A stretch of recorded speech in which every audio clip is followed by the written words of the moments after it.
Hello guys, welcome back to my channel Shatabdi's kitchen and blog. আবার চলে এসেছি একটা নতুন স্ন্যাক্সের রেসিপি নিয়ে। তো দেখতেই পাচ্ছ আমার কাছে এখানে কিছু বয়েলড পটেটোস আছে, আর এই বয়েলড পটেটো থাকলে এই রেসিপিটা কুইকলি হয়ে যায়। তো আমি এগুলোকে আগে ভালো করে ম্যাশ করে নেব। আমার বয়েলড পটেটোগুলো অ্যাকচুয়ালি আমি ফ্রিজে রেখে দিয়েছিলাম বলে একটু হার্ড হয়ে গেছে, আর গরম থাকলে তাড়াতাড়ি করে ম্যাশ হয়ে যায়। তো এটাকে ভালো করে ম্যাশ করতে হবে, আর ম্যাশ করার পর এটাতে যাবে কিছু ইনগ্রিডিয়েন্টস। কী কী যাচ্ছে, আমি কী দিলাম সেটা আমি বলে দেখি। সবার আগে আমি এখানে দিলাম কুচনো ধনেপাতা, তারপরে আমি দিচ্ছি স্বাদ মতো নুন। তোমরা চাইলে এখানে চাট মশলাও অ্যাড করতে পারো নুনের সাথে। আর আমি দিচ্ছি একটুখানি অরিগানোর যে পাউচগুলো হয় ওই পাউচের থেকে অরিগানো দেবো, আর তার সাথে দেবো একটু লাল লঙ্কার গুঁড়ো। তোমরা চাইলে এখানে চিলি ফ্লেক্সও অ্যাড করতে পারো। আর বাকি আমি এটাতে কিছু দিচ্ছি না, একটুখানি জাস্ট অয়েল দেবো, মানে সাদা তেল দিয়ে এটাকে ভালো করে আলুটাকে আগে মেখে নেব। তো এটা মাখার পর আমি তোমাদের দেখাচ্ছি এটাকে আমি কি বানাতে চলেছি। আমি আজকে বানাচ্ছি পটেটো, যে স্ন্যাক্সগুলো থাকে পটেটো বাইটস, ওইগুলো আমি বানাচ্ছি। এর আগেও আমি পটেটো বাইটসের একটা রেসিপি দেখিয়েছি যেটাতে আমি চিজ দিয়েছিলাম। এটা উইদাউট চিজ করছি, আর আমি সাথে দিলাম একটু কর্নফ্লাওয়ার। আর আমি এগুলোকে এরকম পিসেসের মতন করে নিয়েছি। দেখতেই পাচ্ছ একদম চিপচিপ করছে না, একদম হাতে লাগছে না, বিকজ আমি এটাতে অয়েলও ইউজ করেছিলাম একটুখানি। আর এই দেখো আমার অনেকগুলো এখানে পটেটো বাইটস রেডি হয়ে গেছে। তো চলো এবার এগুলোকে করি ফ্রাই। সাদা তেল নিয়েছি কড়াইতে, আর সাদা তেল ভালো করে দিয়ে আমি এটাকে করব ফ্রাই। তো একটুখানি তেলটা ভালো গরম হলেই মিডিয়াম আঁচে আগে এগুলোকে রেখে দিচ্ছি। পুরো হাই ফ্লেম করতে হবে না, বিকজ হাই ফ্লেম করে দিলে এগুলো জ্বলে যাবে, ভিতর থেকে কাঁচা রয়ে যাবে আর বাইরে থেকে জ্বলে যাবে।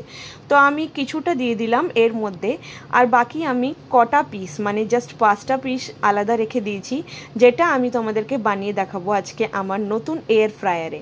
ইয়েস, আমি তোমাদের আগের ব্লগে দেখিয়েছিলাম ফাদার্স ডে যে ব্লগ, যে আমরা একটা এয়ার ফ্রায়ার পারচেজ করেছি, আর আমি এয়ার ফ্রায়ারের আরও রেসিপি নিয়ে আসবো তোমাদের কাছে। তো এই ফার্স্ট রেসিপিটা তোমাদের সাথে একসাথেই শেয়ার করে দিচ্ছি। এখানে আমি একটু অয়েল গ্রিস করে নিলাম, অল্প অল্প অয়েল, বিকজ এটা হচ্ছে ফুল অয়েলে ফ্রাই, আর এয়ার ফ্রায়ারে হবে যেই ফ্রাইটা ওটাও আমি তোমাদের দেখাবো।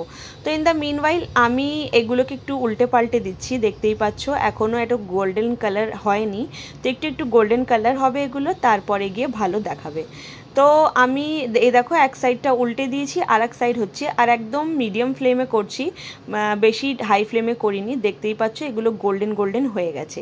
তো এগুলোকে চলো এখানে বাইরে বের করে নিয়েছি, আর এখন পালা এয়ার ফ্রায়ারে এগুলোকে পটেটো বাইটসগুলোকে দেওয়ার।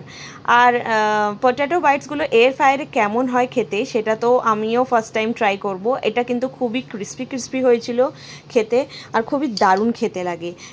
বিকেলে ইভিনিং স্ন্যাক্সের জন্য কিন্তু এটা একটা বেস্ট রেসিপি। তো আমার চায়ের সাথে তো এটা রেডি হয়ে গেছে।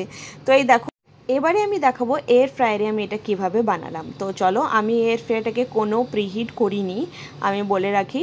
আমি এয়ার ফ্রায়ারে নর্মালি এগুলোকে দিয়ে দিচ্ছি, একটুখানি অয়েল গ্রিস করেছি নিচে আর উপরে, মানে ভিতরেও অয়েল গ্রিস করেছি আর একটুখানি উপরেও। তো এটা কম অয়েলে, দেখো আমি 5টাই এই জন্য বানাচ্ছি বিকজ আমি ফার্স্ট টাইম ইউজ করছি, তো আমি তোমাদের দেখাচ্ছি।